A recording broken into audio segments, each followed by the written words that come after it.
Hi, Jo from Business of One. So, an amazing dilemma is happening in the Business of One community. We've got so many people with the same problem. Go figure. So, you've got too many referrals. You've got too many clients. You can't service them all. What an awesome problem to have. I love this problem. It's a problem that I've had throughout the development of my business, and it's a problem I see with so many of the people who come through my mentoring programs. It's exciting. But at times it can be debilitating, and at times it can paralyze us, and at times it can make us question what on earth it is that we're doing and why we're doing it. Let me tell you, the answer is not increased busyness. The answer is not to take on every referral. What is the answer, I hear you say? Jo, tell me, what is it? What is it? What do I do? Well, that all depends on your criteria for success. Aha! See, if your criteria for success is to be the expert and to be the only person who can do what it is that you can do, and you don't want to train other people and you don't want to have a team, that's okay. But that means you have to say no.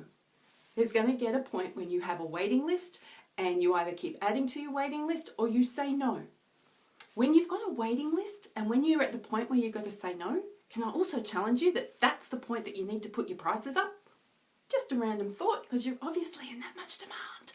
Whoa! So what else can you do? You can say no and never take on a referral, and you can retrain your customers to let them know that you will let them know when you're available. Lots of risk here. Lots of risk, because chances are they're going to go somewhere else, and especially if you're not available for about 90 days, 3 months. That's how long it takes for people to go somewhere else. 90 days.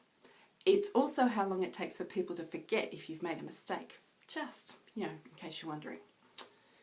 So yeah, that you can do that. You can say no, and I know people who do that and manage that quite successfully. For me, I feel a little uncomfortable around that. The other thing you can do is start to build a team. But I hear you say, Jo, nobody wants my team. They all want me, so it doesn't matter anyway. Yeah, that's great. You need to believe in your team as much as your market does. The problem here is that you don't believe in your team. You still believe you are the only person who can deliver what it is that you can deliver. And that might be true. But what can your team members do that you can't?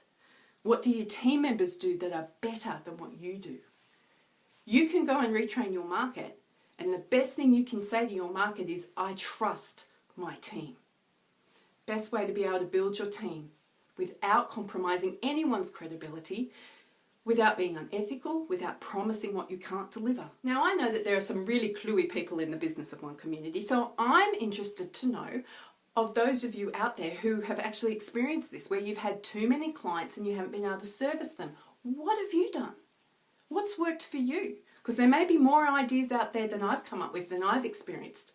Put your comments below. Let us know what it is. Let's use each other as a resource and be able to encourage and empower ourselves to actually do a really good job and do the work we love the way we love to do it. This is Jo from Business of One Mentoring Programs.